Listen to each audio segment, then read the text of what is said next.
Wanna barbaachisu si caalan beekare irruu koo lakkaa'ee maafan of jeeqare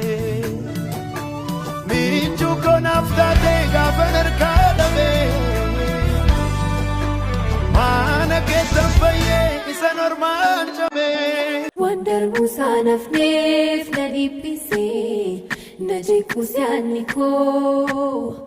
Amman yaadeen oliittu na gargaarta si shakku waaqa koo Ati waan hundumaa gochaa kan dandeessu nan beeka Akeeka kees karaatti kan hambisu hin jiru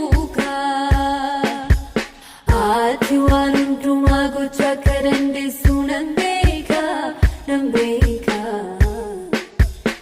Akeeka kees karaatti kan hambisu hin jiru Yesuusee koo gaaddisa koo